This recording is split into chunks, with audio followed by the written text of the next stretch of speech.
Vamos nos retirando, que a celebridade chegou. Retirar porque não. Deixo com vocês aqui Paulo Brandão com IA, Design de Produtos e Compliance, navegando pelo cenário regulatório brasileiro. Tô Boa ficando palestra. preocupado, na verdade. Tá indo muito a régua. Tá? Bom, boa tarde, pessoal. Então, bora lá, né? Teoricamente, aqui tem uma foto minha bem pequenininha, tá? Mas, bom, puxando um pouquinho a introdução aqui, a gente vai falar um tema que pode ser um pouquinho chato, mas eu vou tentar não ser, tá? Vou falar sobre compliance, sobre legislação. E aí, só para contextualizar um pouquinho, puxando a discussão da trilha, né? A gente falou bastante ali sobre o uso da inteligência artificial, desafios, criatividade, vários pontos. E, para quem não sabe, já não é de hoje que existem legislações, desafios e setores para estar regulando, direcionando, né?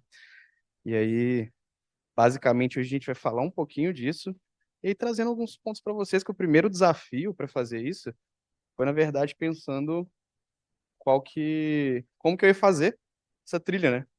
E aí, pesquisando um pouquinho, construindo o roteiro, surgiram três narrativas diferentes para falar do mesmo tema. E aí a gente vai brincar um pouquinho aqui, quase como se fosse um roteiro de filme, né? Então, primeiro a gente vai ter uma linha de suspense, que eu acho que vai casar bastante com o que a gente falou. Depois trazer um pouquinho aqui, vai numa linha de terrorismo aqui, trazer as teorias da conspiração, uma coisinha um pouco mais maluca, digamos assim. E aí a gente vai para uma linha mais de aventura, tá? Mas a ideia é passarmos pelo mesmo tema, e vocês vão entender que tudo depende do ponto de vista que está sendo tratado, né? E hoje a gente já tem nas empresas um setor que vai cuidar um pouquinho de questões relacionadas à tecnologia, tá? Que é o setor de compliance. E para explicar um pouquinho o que é compliance de forma rápida, tá? A gente está falando de um conjunto de ações, condições e regras que vão direcionar o desenvolvimento de uma forma ética, de uma forma respeitosa, tá? E como as empresas lidam com compliance depende da estrutura. Geralmente pode ser um conjunto de regras, um conjunto de ações. Em empresas maiores pode ter o setor de compliance. Então, eu tenho uma pessoa ou um time que eles são responsáveis por mapear, construir e trabalhar em cima desse ponto de forma geral. Estamos falando de legislações, questões éticas, tá? E só para a gente fechar o tema de compliance, por que que ele é importante, tá? Ele permite trazer uma visão de legalidade dos temas, tá? Ajuda na qualidade, ajuda também na visão ética. Então, quando você tem uma empresa maior, costuma-se ter um time bem formado para estar fazendo isso, tá? E a gente tem alguns componentes-chave. Então, a gente vai passar por várias questões como pesquisas reguladoras, como questões de acompanhamento de legislação, interpretação, uso, tá? E tem muitos benefícios com isso. Primeiro, a credibilidade na empresa. A gente aumenta a credibilidade, porque quando tem um setor preocupado se está ferindo alguma legislação, entre outros pontos, isso acaba trazendo uma segurança para o usuário final, né? E até para os desenvolvedores, para os designers, pesquisadores, POs, quem quiser pensar que trabalha naquela empresa. Já pararam para pensar que, às vezes, uma ação que você está fazendo pode estar infringindo alguma lei? Então, às vezes parece simples, mas a gente tem que preocupar um pouquinho com isso, tá? E por que falar de compliance? Aqui eu vou trazer um tema que esse setor vai ser muito impactado, que é um projeto de lei que ele está acontecendo, tá? O que é um projeto de lei, basicamente? É o início em que vão nascer discussões, vai ter votação no Senado, entre outros pontos, para nascer uma lei depois disso, tá? E esse ano surgiu o projeto de lei 2338, que ele tem a visão de regulamentar o uso da inteligência artificial. E aí a gente vai pegar todas as discussões que já começaram a acontecer na trilha e a gente vai começar a quebrar a cabeça com alguns pontos. E aí, quem vai se responsabilizar por isso? Como é que fica a bucha aí? A gente falou ali sobre responsabilidade do usuário algumas vezes, a gente falou sobre responsabilidade da empresa, né? E de forma geral, esse projeto de lei ele vai definir normas gerais.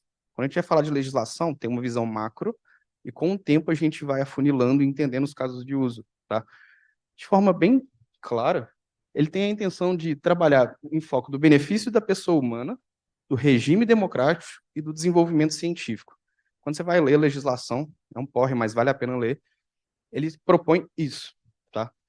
E o que que acontece quando a gente vai falar sobre inteligência artificial? Tentando resumir para vocês o que que eles propuseram nesse projeto de lei, tá? A ideia é criar 5 níveis, tá? E esses níveis de responsabilidade vão depender do nível de complexidade da inteligência artificial que você vai desenvolver. E aí eu vou tratar vocês como empresa inicialmente, tá? Pensando como empresa, se a sua inteligência artificial ela for autônoma e puder tomar decisão sem nenhuma necessidade de intervenção humana, ela pode ser categorizada como nível 5. Tá? Agora, se é uma inteligência artificial que ela não tem um impacto a nível social, ela não tem uma decisão autônoma, entre outros pontos, ela pode ser categorizada como nível 1, entre outros pontos. Então, a ideia é criar um ranking. Tá? Por que de se criar esse ranking? Para a gente ter uma categorização por risco. Tá?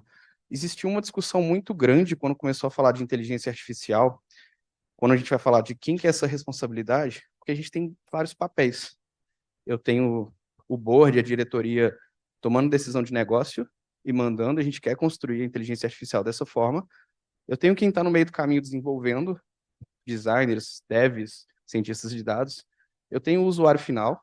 Se for um negócio B2B, eu tenho um cliente que vai estar usando isso com o usuário final. Então, tem várias camadas, né? E cada um vai ter um nível de responsabilidade diferente. E o que que esse projeto de lei traz? Quando a gente vai pensar no maior nível, vou falar de tomada de decisão, eles trouxeram outras camadas também. Então, não basta a sua inteligência artificial tomar decisão de forma autônoma para ela ser categorizada como nível 5. Se você não tiver uma estruturação adequada, ela também pode ser categorizada como nível 5, como, por exemplo, o conjunto de dados, se ele for de baixa qualidade e possuir dados de pessoas, dados que permitam identificação, o fato de ele ter uma baixa qualidade, isso gera um alerta em que categoriza ele como nível 5. Por quê? Se eu tenho uma baixa qualidade na minha estruturação de dados, eu permito segregação, como, por exemplo, racial, étnica, entre outros pontos. Então, existem esses desafios, e a ideia do projeto de lei é conseguir direcionar as empresas para que elas tenham uma estrutura robusta. Ou seja, de forma mais objetiva, é assim: tu quer fazer uma inteligência artificial que vai influenciar socialmente numa IA que vai decidir se a pessoa vai aposentar ou não, que vai ler a documentação e decidir se está tudo certo, se a contribuição dela está ok. Imagina uma IA que vai fazer uma aprovação do Bolsa Família, ou uma IA que vai dirigir um carro autônomo. Então, são riscos grandes, tá? Mas e se no meio disso a qualidade dos dados não for boa, isso permite uma segregação. Eu tomar uma decisão baseada em religião, raça, região, qualquer outro ponto. Então, a ideia é forçar as empresas para que elas tenham essa estrutura e garantam esses pontos, tá? E nascem outros pontos, a ideia é literalmente criar essa categorização pensada em risco. Né? E o que que isso impacta? Aqui eu estou falando muito de alto nível, alto risco. Isso fica um pouco distante da gente, a não ser que tenha algum empresário aqui que seja dono de alguma inteligência artificial. Isso às vezes foge um pouquinho do nosso mundo, né? E aí, pensando agora na galera que desenvolve, onde que a gente entra no meio disso tudo, né? A gente sofre bastante quando tem tanto uma visão de sanções quanto uma visão de baixo nível. O que que acontece se a empresa não cumprir aqueles pontos, tá? Primeiro, tem toda uma estruturação de multa, ela pode tomar uma multa tranquila até 50 milhões, é bem suave, mas eles projetaram, algo que não está uma fonte tão boa, mas tem um que a gente chama de regime de sandbox obrigatório. O que que o governo quer fazer? Eles querem criar um conceito de sandbox que, para quem for categorizado como nível 5, precisa prestar conta e passar por alguns testes periodicamente. Para quem já participou de alguma competição de programação, basicamente tu define uma entrada e uma resposta conhecida e bota aquela IA para resolver. E se o resultado sair como esperado, beleza, entendi qual foi a resposta dela. Só que eles pretendem fazer isso de forma tendenciosa, ou seja, eu vou tendenciar uma ação que vai teoricamente discriminar alguém baseado em raça, baseado em religião, baseado em gênero, para ver exatamente o comportamento. Porque eu não sei se você sabe, a gente não tem métodos afirmativos para saber exatamente como uma IA tomou a decisão. Então, esse conceito de sandbox é a ideia de ter essa visão regulatória, tá? E por mais que tenha a questão da multa, o maior problema é que se eles não passarem nesse sandbox, eles podem ficar bloqueados por até 5 anos, sem ter nenhum tipo de atualização, ou seja, tua empresa vai ficar parada. Basicamente, tu não vai poder aumentar o desenvolvimento, o treinamento, a qualificação da tua inteligência artificial, tá? Então, isso acaba vindo a ser um problema. Pensa, por exemplo, Elon Musk precisou de 6 meses para desenvolver o projeto de IA dele. Imagina se ele fica travado por 5 anos sem poder desenvolver. Então, talvez uma multa seja mais fácil, tá? Porque a gente está falando aqui de grandes empresas. E quem está no miolinho disso aqui, para discussão, quando a gente vai falar sobre multas, sobre essa ação, a pessoa que está no meio desenvolvendo, né?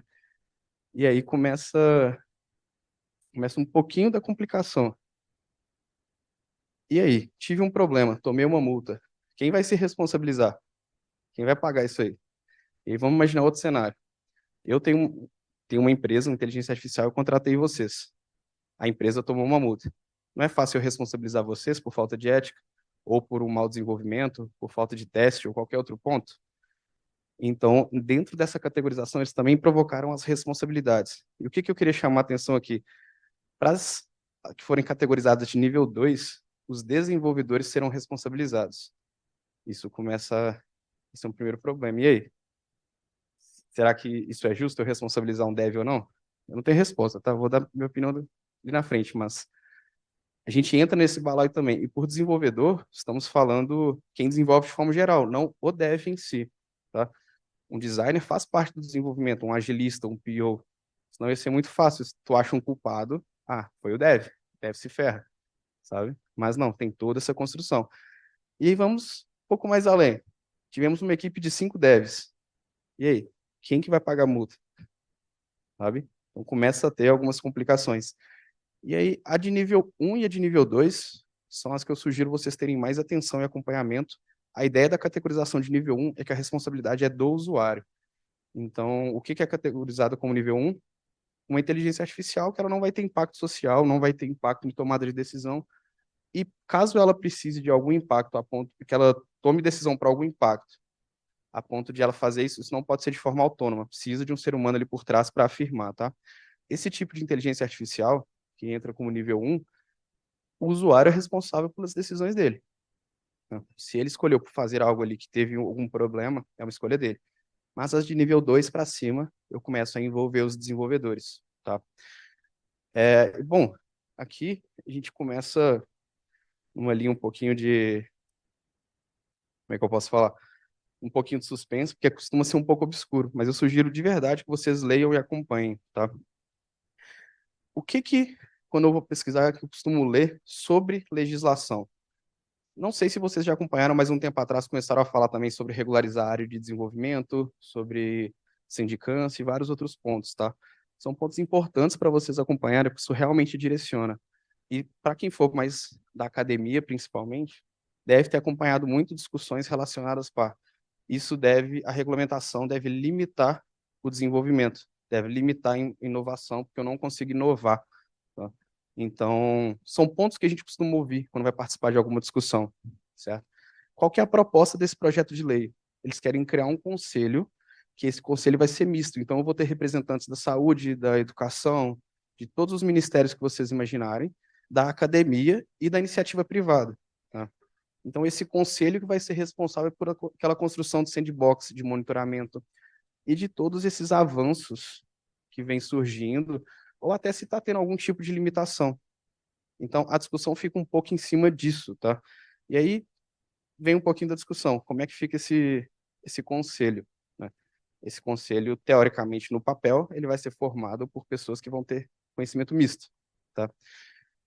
E aí vem um ponto um pouquinho mais complicado. Lembra que eu falei que eu ia trazer 3 lentes para o mesmo tema?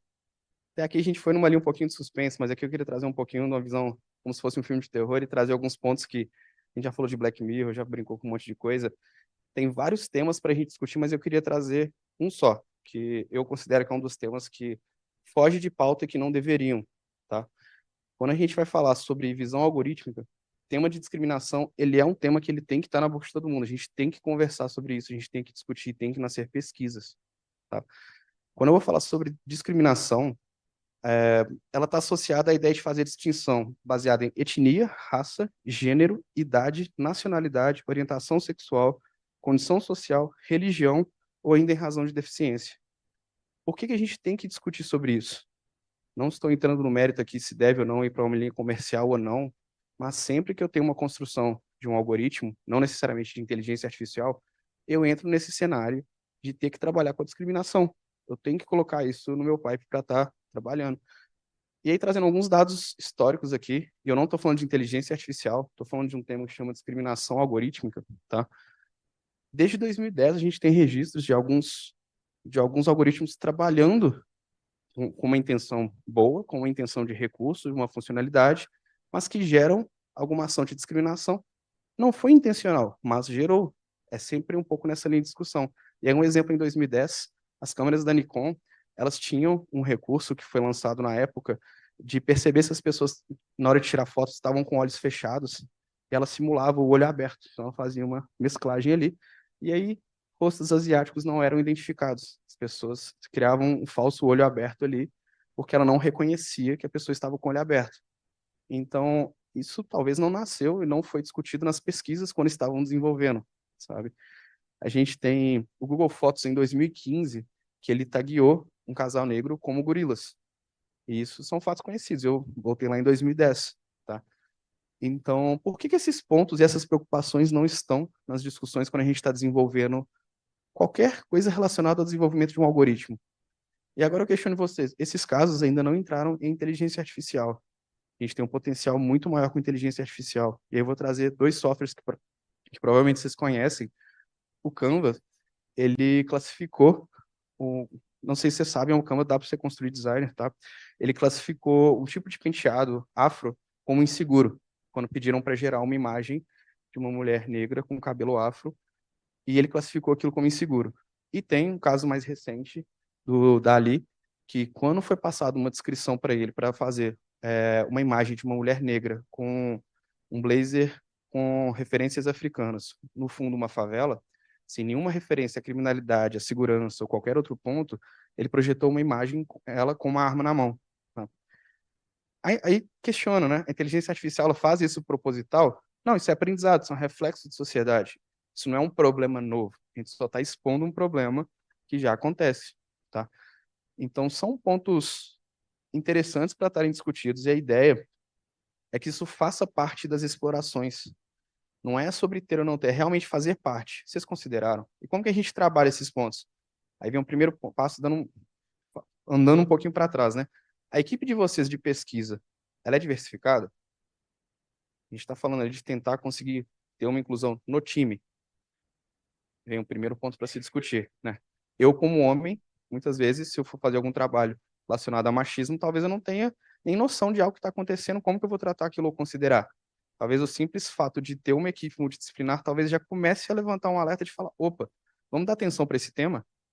Isso é um cenário que acontece, talvez tu não saiba, mas acontece, sabe? E aí são pontos de discussão que volta lá atrás. Por que que isso não começa na equipe? Lá no pipe, quando a gente vai falar de pesquisa. E eu vou dar um passo mais ainda, tá? Quantas empresas não têm uma frente de pesquisa? Então, vem outra camada aí. Além de não ter um time multidisciplinar, muitas vezes simplesmente não quer ouvir o usuário. Eu sei que a gente fala muito sobre métrica, tá? Fala muito sobre uma visão quantitativa. Quem me conhece aqui sabe que eu sou um mega defensor aqui de análise quantitativa, mas muitas vezes falta ouvir o usuário. Falta sentar com ele lá e entender a dor. E talvez seja o mais perto que a gente consiga chegar de realmente entender cenários que não são os nossos. Porque eu falar sobre uma dor de um homem branco é tranquilo, é o meu dia a dia. Mas eu não vou entender, por exemplo, uma pessoa que sofre com questão de homossexualidade ou religião, se não faz parte do meu dia a dia, talvez eu simplesmente não considere aquilo como uma linha de pesquisa, tá? E quando eu falei lá que nasceram 3 óticas para eu trazer essa mesma palestra, esse é um ponto. Então, fomos muito otimistas na trilha até agora. A gente falou muito sobre inovação, sobre ganho, sobre coisas boas, sobre produtividade, sim. Tá? Não quero passar pano para nada. É do caralho e a gente tem muita vantagem para trabalhar com inteligência artificial. Mas vocês têm que pensar que a gente vive numa sociedade que tem uma pluralidade de informação, de conteúdo, de vivência absurda. Tá? Durante a construção dessa palestra, eu conheci um projeto que eu queria compartilhar com vocês, que é o projeto Desvelar, tá? Não conhecia, conheci por causa dessa palestra. E aquela linha do tempo, na verdade, vocês encontram muitos outros registros aqui nesse site, tá? É um projeto sobre discriminação algorítmica, então não é sobre inteligência artificial apenas, tem um histórico muito legal. Claro, de uns anos para cá eles direcionaram mais para IA, porque foi o boom do momento, mas é um tema muito importante, principalmente para quem está à frente de pesquisa. E quem não está à frente de pesquisa, sugiro que vocês provoquem. E aí, a gente vai começar, de alguma forma, a ter pluralidade, seja na equipe, seja na tomada de decisão, seja no público, que seja. Ah, eu sou uma equipe de uma pessoa só. Minimamente se aproxime de uma comunidade para você tentar entender outros cenários. Dá um jeito.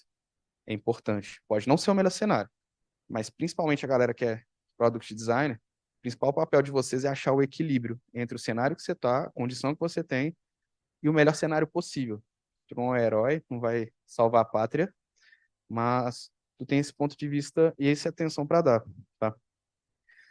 E aí, trazendo cenários um pouco mais daqui, vamos falar assim, do Brasil, quem acompanha a Manchete talvez tenha visto dois casos que aconteceram, um em Recife, outro no Rio, de alunos que pegaram foto de adolescentes e usaram inteligência artificial para criar nudes delas. Qual que é o impacto que isso pode ter a nível social? Ah, mas é imagem falsa. É simples falar assim, tratar como uma imagem falsa? E o dano psicológico, a condição que tudo aquilo gera. E, poxa, olha a facilidade com que isso tem hoje em dia. Eu simplesmente posso pegar uma foto de uma mulher de biquíni e pedir para ela produzir como se estivesse sem biquíni. Estou produzindo uma imagem falsa, porém que tem uma representação verdadeira. Entendem a responsabilidade aqui por trás? Tá? Então agora começa a ter um pouquinho mais de peso quando a gente falou sobre responsabilizar pessoas, desenvolvedores e tudo mais, né? E aí, tá, falei, mas como que fica o papel dos profissionais que desenvolvem? E por profissionais que desenvolvem, eu estou falando todo mundo, tá? Tem um papel muito importante, sendo um pouco mais lúdico aqui, é se adaptar, tá? A gente está em mudança constante, a gente falou muito ali sobre impacto em UI, sobre impacto em um monte de coisa, mas é real que a gente tem que se adaptar. Isso faz parte do dia a dia. Isso não é novidade para quem trabalha com pesquisa, com design, você tem que se adaptar, tá? E cada vez mais a gente tem que buscar essa evolução profissional considerando diversidade, considerando inclusão, considerando pluralidade. Isso é importante. Isso evolui vocês como profissional, tá? Isso evolui vocês como equipe. E pode ser um pedacinho pequeno, mas acredite, de alguma forma vocês estão influenciando alguém lá na ponta, tá? E trazendo outros pontos agora, sendo um pouco mais pragmático, o que a gente tem de ganho e de desafio quando a gente pensa em inteligência artificial? De ganho, a gente já falou bastante. Eu tenho otimização de design, eu posso personalizar em questões de escala, eficiência em código, competitividade, desenvolvimento rápido, um monte de coisa. Quem está na trilha desde o começo escutou coisa pra caramba e muito boa, não está errado. Qual o desafio que vocês têm que cuidar muito da cabeça para não se prejudicar com isso? Obsolescência de habilidades e volume de informação. O tempo inteiro vocês estão vendo uma coisa nova e vocês vão surtar querendo aprender tudo e não aprende nada. Calma, respira, tá? Vai devagar, entende teu tempo. E tem várias outras coisas. Cria-se uma dependência tecnológica. Teve a discussão sobre o impacto no Júnior lá. Cara, vai ter que adaptar, a gente não sabe como é que vai ser. Mas vai nascer uma dependência tecnológica, tá? E esse ponto aqui, pressão para aprender rapidamente, é uma coisa que vai acontecer. Tá? Isso aí vocês vão ter que ter inteligência emocional muito forte para lidar com isso, certo? Então, deem atenção para esses pontos. E isso tem uma informação muito importante que eu queria trazer para cá. Acalma, escuta, convive com pessoas. O papel de quem desenvolve produtos é ouvir pessoas. Pode não parecer, mas é, tá? De forma direta ou indireta. E o que eu penso sobre a regulamentação e o impacto que tem até aqui, eu acho que ainda vai dar muita merda, pra ser bem sincero, tá? A gente ainda é raso o suficiente para tomar uma decisão a nível de jurisprudência, a nível de governo, mas eu acho que a gente está evoluindo e aprendendo. E eu vou dar só um exemplo. Eu comentei lá que o dev pode ser responsabilizado. Está escrito desenvolvedor. Aí eu pergunto, o que é desenvolvedor? Eu falei que é todo mundo, mas foi uma interpretação minha. Não sei se um juiz vai interpretar assim, se o designer também é considerado desenvolvedor. E aí eu pergunto, se aquele desenvolvedor responsabilizado for PJ, ele entra naquela multa de 50 milhões? Ele é uma empresa, está prestando conta. E aí? É uma empresa prestando conta de desenvolvimento. Teoricamente, uma empresa jurídica ela pode ser responsabilizada por 2% do faturamento até 50 milhões. É o que diz o projeto de lei. Então, tem vários pontos para se trabalhar. E tem um ponto muito importante, falando sobre pessoas. A principal habilidade que vocês podem desenvolver é aprender a lidar com pessoas. Isso vai ajudar vocês a lidar com inteligência artificial. Vou dar um exemplo comum. Provavelmente todo mundo que sabe mexer no chat GPT. Gente, usar o chat GPT é como se você estivesse orientando e treinando uma criança ou um assistente, uma pessoa que ela não tem tanta formação, ela tem uma bagagem de formação muito boa. Talvez não tenha uma visão ética, não tenha malícia, não tenha profundidade, vários outros pontos. Ela pode alucinar, pode mentir. Mas você já parou para orientar uma criança? Se vocês usarem o ChatGPT assim, passar para ela as diretrizes do que você quer e falar, se fugir dessa diretriz, fale que não sabe, não me traga nada novo a não ser a frase não sei. Você está orientando ela, colocando uma condição. Ou seja, isso é como você iria lidar com uma pessoa que, pensa uma pessoa que acabou de entrar na sua empresa, que ela está fazendo de tudo para te agradar. Talvez ela tenha receio de falar que não sabe. Pensa um pouco assim. Então, aprender a lidar com pessoas vai te ajudar a lidar com inteligência artificial. E trabalhando um pouco em cima disso, tentando resumir tudo, a gente vai para várias linhas de loucura, né? A gente está falando desde aumentar a produtividade até Skynet dominando o mundo, né? Tem pontos bem importantes que sim, existe esse risco. Existe esse risco da gente ter controle, por exemplo, controle de tráfego, saúde, tomada de decisão. Por isso que é importante a gente ter essa pluralidade de pesquisa, de conhecimento, de discussões. A gente não vai ter bala de prata, não vai resolver todos os problemas, mas quanto mais discutido isso for, maiores as chances da gente abraçar vários pontos, né? E uma ceninha de pavor aí que costuma acontecer quando a gente vai muito para a linha do hardware, né, de robôs, humanoides, a Boston Dynamics, lá um monte de coisa. E trazendo um ponto para você só por garantia, vou trazer um gabarito aqui que, por um lado, a gente tem toda uma visão de otimização, de melhoria, mas se a gente for para o lado da Skynet também, de domínio e tudo mais, esse é o slide mais importante que vocês podem ter, que é um gabarito, tá? Se atirar ali, são articulações, ponto de equilíbrio. Aqui é sensor e ali é CPU. Esse para mim, é o slide mais importante, porque no pior cenário, se vira, se protege, tá? É importante, tá? Mas, deixando um recado realmente para vocês, gente, eu queria sugerir que vocês encarassem isso com bons olhos, com aquele terceiro ponto que eu comentei lá no começo para falar do mesmo tema. Terceiro ponto é tratar isso como um filme de aventura. Dá medo? A gente tem desafios, tem frio na barriga? Tem, tá? Mas a gente está falando sobre inovação, está falando sobre design, sobre aprendizado, e a IA realmente ela libera um potencial criativo. Eu acho que a discussão, na verdade, deveria ser o que é criatividade. Porque parou para pensar que ao invés de perder o emprego, talvez tu tenha tempo, tempo, otimização de processo, para poder pensar em outras coisas, como, por exemplo, acessibilidade, inclusão, diversidade. Esse é um dos temas, tem 1 milhão para trazer. Então, por que não usar isso como algo que melhora processos, permite você ter mais tempo para exercer criatividade? Então, só quero deixar um recado aqui para vocês, reflitam, o que é criatividade? Não necessariamente é uma visão artística, nós estamos falando de arte, claro, inclui também. Mas o que é criatividade no seu contexto? Será que é você conseguir, de uma forma que ninguém sabe hoje, trazer inclusão para a discussão, aumentar a pluralidade do seu time, comprar um desafio que ninguém sabe como comprar dentro da sua empresa? Faz no seu cenário, um pouquinho, tá?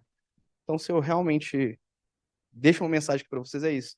Dá um frio na barriga, dá medo, mas é importante ter inclusão e discutir. Então, participem, acompanhem como está a evolução da legislação, porque isso é importante e influencia a gente, tá? E tentem moldar esse futuro. A gente não tem bola de cristal para ver o que vai acontecer, mas eu realmente sugiro que vocês se interem, se desafiem, tá? E acreditem, pô, tem muita coisa para a gente descobrir e tem os dois extremos, ou talvez nasça até outro que a gente não imagina, né? Então, por favor, se aventurem. Eu acho que é a principal mensagem que eu queria deixar aqui para vocês. E obrigado.